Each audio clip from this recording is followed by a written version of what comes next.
Bismillahirrahmanirrahim. Hamidalillah tabaraka wa ta'ala wa musalliyan ala Rasulillah sallallahu alaihi wasallam wa ala alihi wa ashabihi ajmain, amma ba'du.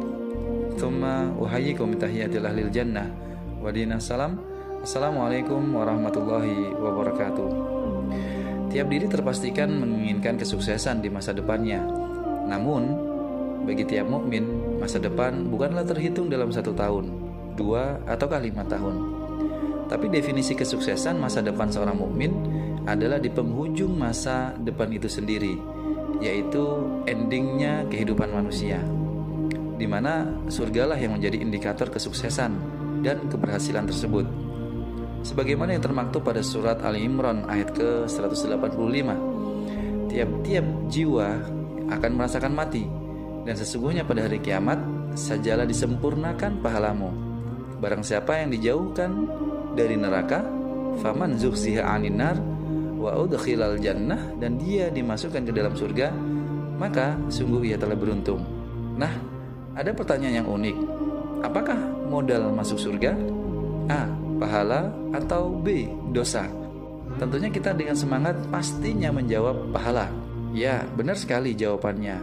Namun ketahuilah, jika pertanyaannya sama namun opsi pilihannya ditambah 1 kata lagi, apakah jawabannya tetap sama? Ayo, tolong jawab pertanyaan ini. Apakah modal masuk surga? A. Banyaknya pahala, atau B. Tidak adanya dosa? Sebuah pertanyaan yang ambigu tentunya, namun jawaban yang terbenar adalah tidak adanya dosa. Mengapa? Karena dalam konsep Islam, 1. Setiap melakukan perintah, pahala didapat, namun ada peluang dosa ikut didapat. Sedangkan jika 2. Menjauhi yang dilarang, maka dosa tidak akan didapat, sedangkan pahala akan secara otomatis didapat. Loh, kok bisa? Karena kan saat kita menjauhi larangan, hakikatnya kita sedang menjalankan perintah Allah, maka pahala juga ikut. Jadi, sholihin dan sholihat, menariknya jika diperhatikan banyak dalil Al-Quran ataupun hadis tentang ganjaran, keutamaan, atau balasan Allah terkait dengan amal soleh, bukan berbicara pahala, namun acap kali didahulukan atau seringnya adalah penghapusan dosa. Semisal pada surat Al-Ankabut ayat yang ke-7, Allah berfirman, dan orang-orang yang beriman dan beramal soleh, menurut ayat tersebut seharusnya ketika ada orang beriman dan melakukan kebaikan dan kebermanfaatan, yaitu amal soleh, tentunya yang didapat adalah pahala. Tapi perhatikan lanjutan ayatnya, benar-benar akan kami hapuskan dari mereka dosa-dosa mereka, dan benar-benar akan kami beri mereka balasan yang lebih baik dari apa yang telah mereka kerjakan. Maka urutannya tentang balasan Allah dari amal soleh, ya, penghapusan dosa dulu, baru pahala. Oleh karenanya, masuk bulan yang penuh dengan ampunan dari Allah Jalla Jalaluhu, yaitu bulan Ramadan. Dan menariknya, pintu-pintu surga otomatis terbuka dengan bersamaan datangnya bulan Ramadan, sebagaimana yang terinformasikan dari sabda mulia, idza jaa ramadhanu futihat abwabul jannati. Dan asyiknya lagi, bersama dengan itu selang waktu bulan Ramadan, Rasulullah SAW memberikan informasi janji Allah yang tentunya membuat minat kita semakin membuncah. Sabda beliau, walillahi utaqa'u minan nari wa dzalika kulla lailatin. Dan Allah memiliki orang-orang yang dibebaskan dari neraka, yang demikian itu terjadi pada setiap malam Ramadan. Hadis riwayat Imam At-Tirmidzi. Masya Allah, suasana Ramadan tidak hanya indah, ia lebih dari itu penuh berkah.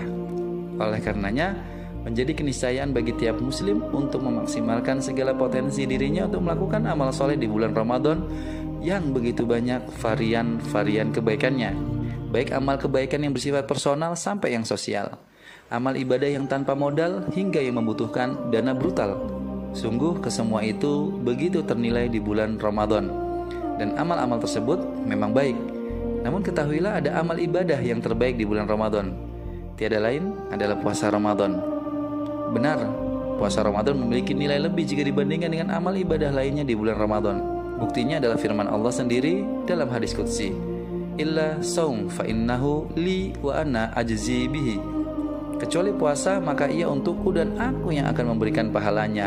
Maka jika sesuatu itu dianggap kepemilikannya oleh yang maha besar, tentunya hal itu menjadi sesuatu yang besar juga.